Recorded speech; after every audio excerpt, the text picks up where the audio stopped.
And Saudi Arabia and its allies that cut ties with Qatar are meeting in Cairo on Wednesday to discuss the diplomatic crisis in the Gulf. The meeting coincides with a deadline imposed on Qatar to accept demands set by the four Arab nations or face further sanctions.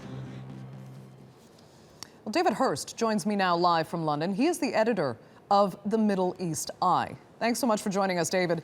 When we hear about those demands, the one in particular to close down Qatar-funded media outlets, minds immediately default exclusively to Al Jazeera. But actually, your portal, Middle East Eye, and others are among those that Saudi wants shut down. Why?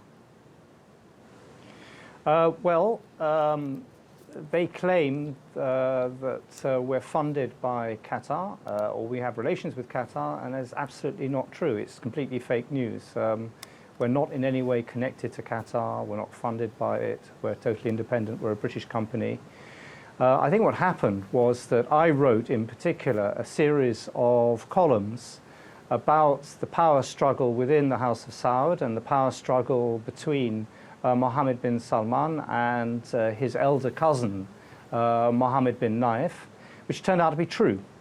Our business model is that we produce stuff in English, it gets then translated into all sorts of languages, Arabic, and it gets published in the Arabic media as well. And they pay for those translations. That's how we get our income. And Saudi Arabia simply couldn't take any independent comment, particularly accurate comment as it happened, on what's going on inside the House of Saud. So they blocked the website and they put us on the list, but it's got absolutely nothing to do with Qatar. It's to do with my journalism. And you can confirm that Qatar has never funded Middle East Eye? Absolutely. Okay.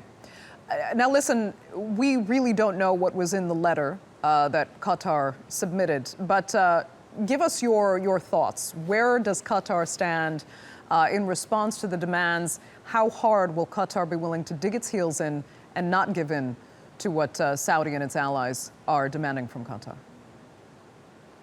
Well, I'd put the question the other way around. I think, where does Saudi stand? It's certainly losing the battle of world opinion.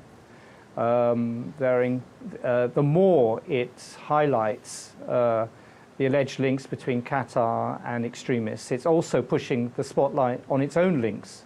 And there are many stories, not just the one you've just talked about links between the Saudis and ISIS. There's even a story, of course, in the Washington Post that Saudi Arabia or Egypt stopped a UN resolution declaring ISIS in Saudi Arabia a terrorist group. They didn't want any. They didn't want any international spotlight on the existence of an ISIS group inside Saudi Arabia.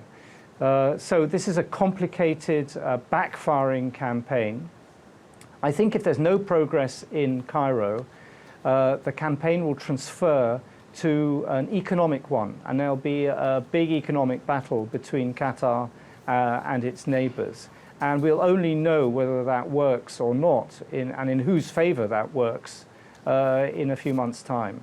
I think the battleground will be an economic one if there is no progress in Cairo. If there is progress in Cairo, I would look to a renewed series of demands which are softened or watered down, which the United States can handle. But at the moment, Qatar hasn't flinched. In fact, it's done the opposite. It has raised oil and gas production, which is another sign to show that it is a sovereign power capable of making its own decisions. Okay, David, let me ask you this, actually. Do you think there should be more of a distinction made between Qatar-funded English media services and those that are Qatari-funded in Arabic? They tend, or I shouldn't say they tend to, but often you do see very distinct reporting, distinctly different reporting and agendas coming from either language. I think that distinction is a dangerous one. Certainly there are different agendas. Certainly I think there are people have noticed this before between Al Jazeera English, for instance, and Al Jazeera Arabic.